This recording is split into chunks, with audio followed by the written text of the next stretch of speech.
Has the NBA violated HIPAA laws that are designed to protect persons employed by the NBA, including but not limited to those employed through franchises, such as the individual teams, by way of protecting records and or information regarding their mental, emotional, psychological, and or physical health? When one thinks of HIPAA, you generally think of it through the lens of the release of health information that generally is done by medical providers like the hospitals and the like. But HIPAA is a federally governed program which allows for hospitals and any form of a medical provider, including employers, of such services like the NBA that's provided to their players.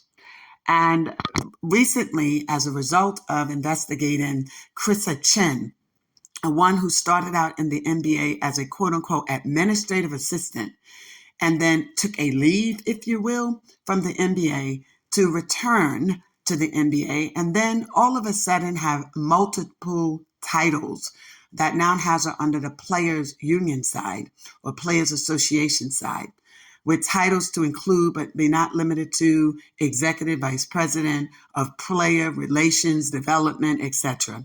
Many of us know when you have those type of titles, people are creating a space for you. The question is why? Recently, we learned in a September 16th article that was written by Anscape, a partner, if you will, to cover issues facing the Black community within the sports world. It is owned in part by Disney and ESPN.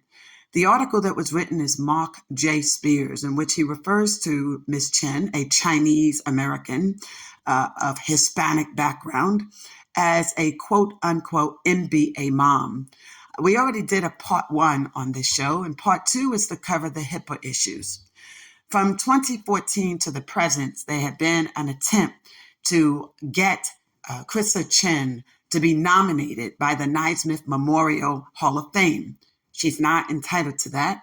A lot of it came through the end of them trying to position her in the manner in which the former late great commissioner, David Stern, who served the NBA as general counsel, commissioner, etc., for a period of 30 plus years. He was enshrined in 2014. Go to the first show that I did, and that'll give you more reason why he is more than deserving of that honor. But not a Chrysa Chin. She didn't have the educational and or the employment background in that space. Instead, what she sought to do, or what others around her sought to do, was to take on some of the employment and educational backgrounds of one Sherry Jefferson, a woman who wrote and authored Pro Bound, Do You Have What It Takes to Become a Professional Athlete? In 1993, Ms. Jefferson began to partner with Commissioner David Stern and the NBA through a relationship with then someone who was associated with the American Bar Association, Sports and Entertainment Law. At that time, she was in law school. And on that journey, one of the things that she did was present to the NBA a rookie transition program. In 1986, the NBA had what they called a day clinic. It was an opportunity for rookies to do orientation. That's all it was basically limited to. It just covered character, professional ethics, and that was it. But what she realized is that there were areas and spaces of financial planning, wealth management, wealth accumulation years, crimes like rapes, sodomy, forced oral sex, issues dealing with parenting, abortions, sexual assault, and also, more importantly, understanding that sports was more than a game, it was a business. And so through that, she created curriculum. That curriculum had 2 meanings for the NBA. One was a program that would be similar to Ignite, that would allow them to realize that at the time in 1993, when she started the research, according to the NC2A, there was 530,000 high school basketball players. That data was provided then by the High School Federation. Of the 530,000, the NC2A said only 17,500 would make it into D1 programs as freshmen. By the time they were seniors, only 4,500 would make it. These were all vying, if you will, for 30 slots at best for the NBA, for the games, 28 to 30 slots. And then they increased from there. There were new teams coming about. Most of them referenced that as the Bobcats, which went on to be the Charlotte Hornets. And then you had another team that was added to the market. And so fast forward, Ignite became a program of sorts. There was another name given to it initially, where what do we do with the rest of these high school athletes who would want to pursue the sport, who we know are not going to be able to play? What could we do with a program like that? So that was birthed out of ProBound. Do you have what it takes to become a professional athlete? The other thing that was birthed in that was the curriculum for the rookie transition program. But something else came out, that player's assistant. The player's assistant program, when you look at what she did with ProBound, it was how do you deal with those athletes that are now under the influence of drugs and alcohol?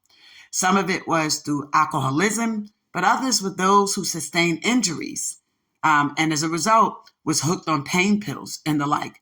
Some found that it was better or easier for them to drink, and that would address the pain for them.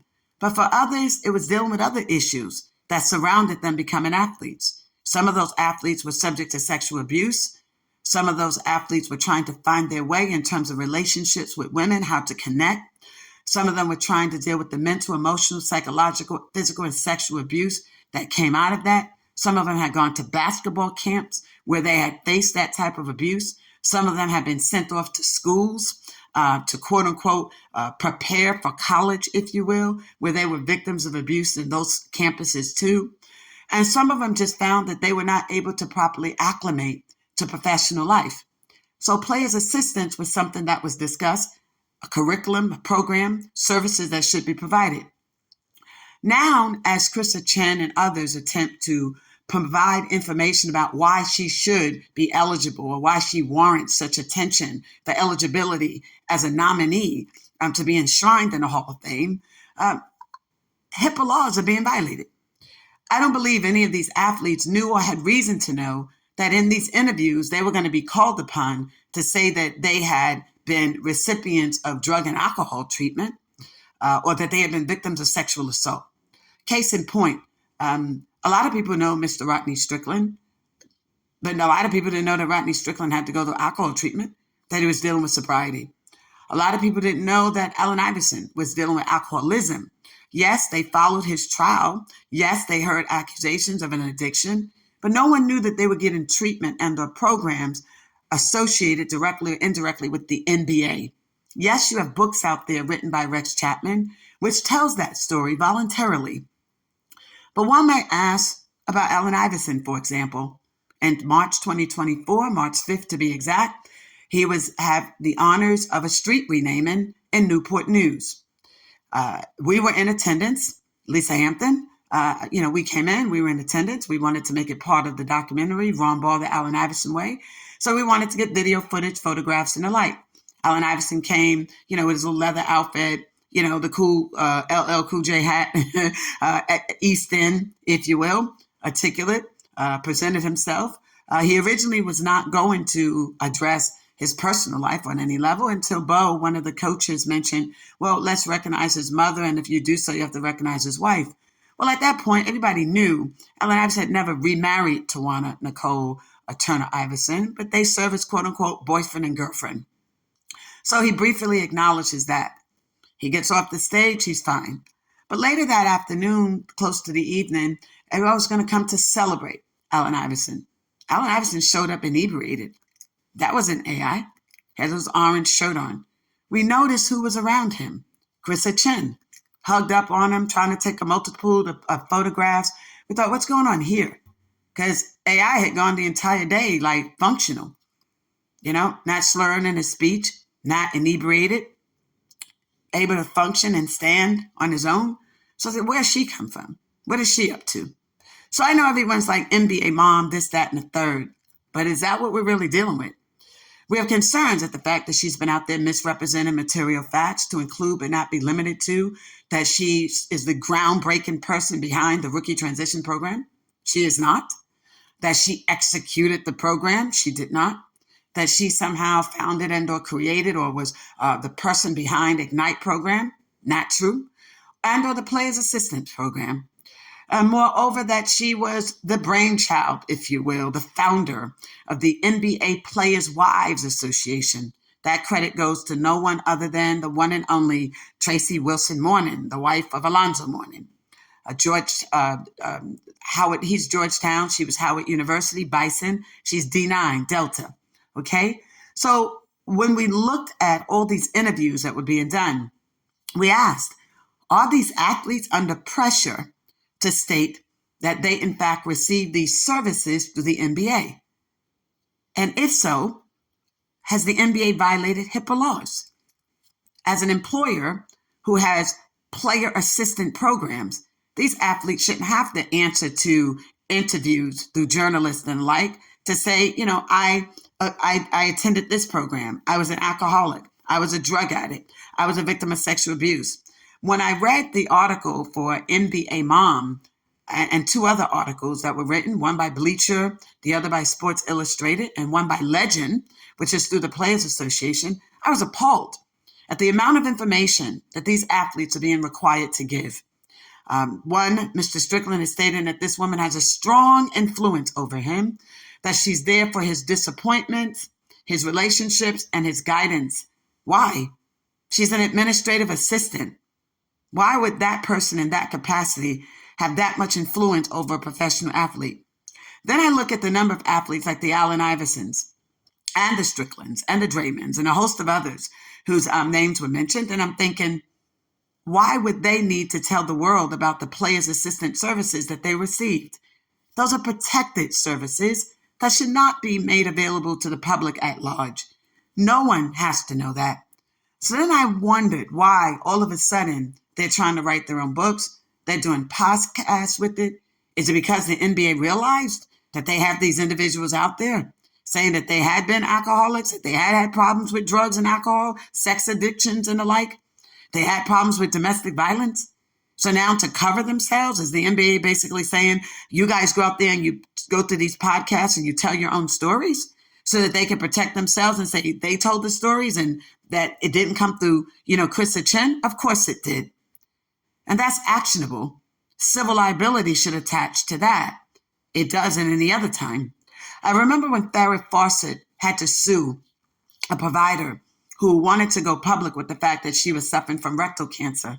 She's one of the first major cases, if you will, where she talks about how the hospitals and even private sector studio houses who were sending people out for treatment went public with such information. And she began to question, even as an actress, is she not entitled to some form of protection? Does she not have the right to privacy, even in that regard? I remember when a program was done on Queen Latifah being a lesbian woman. And Queen Latifah, under the proposition in California, everyone's like, she needs to come out and speak. Do this? No. She had a right to privacy. She didn't have to tell people that she was engaged in a same-sex relationship. That was her private right. I think we need to be careful how we take public figures in this space and how we suggest that even their medical information or services used for mental, emotional, and psychological abuse has to be public. I've made comments about Paul George in the NBA being the face card of mental health because that's what he made himself, the face card. He had a busted wide open white whore that he ends up marrying, a prostitute from Tootsie Strip Club in Miami.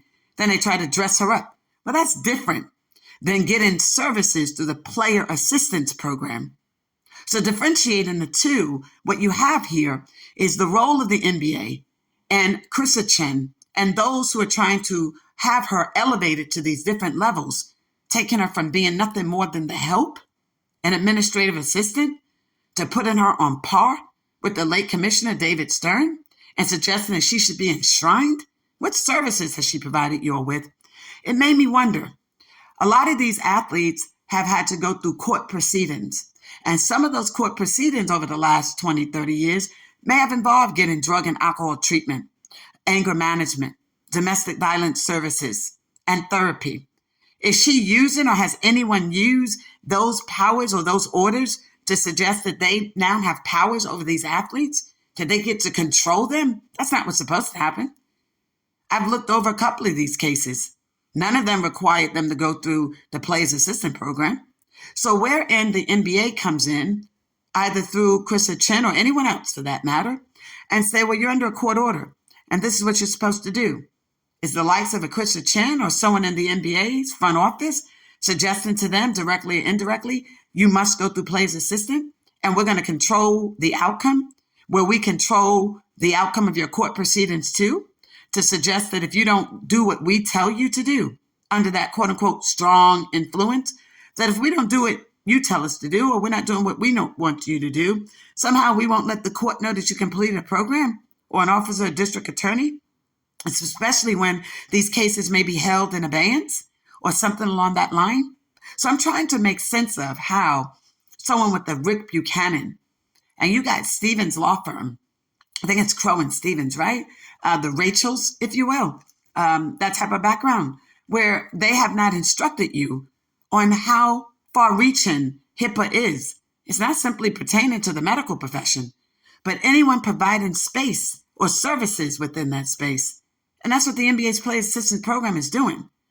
So how do you have this girl who has no background in law, no background in health sciences or any of that? You're so busy trying to make her, quote unquote, a woman in sports. Is she really? She didn't start out that way. What we see is a lot of questionable acts here, where she wants to say that she was one who was engaged in litigation for juvenile justice and reform, that she managed the criminally insane cases. Did she really? Out of a quote unquote small Bronx office? Did she do that? Not quite the way she wants you to think. That she worked for these lawyers. Really? Did she do that in a manner in which she wants you to think? A secretary. Fine. They didn't give her the power to litigate. She doesn't hold a doctorate of jurisprudence. She never worked in a capacity as lawyer or paralegal, not in that space. No, not at all. Then it's, she started all these programs. She did not. So who's behind the lies, the gross misrepresentations of material fact as it pertains to what this woman's background is and is not? That's what you need to find out, Commissioner. Because the more you read about these articles, the more lies and gross misrepresentations of material fact you see. There's one thing to embellish here or there.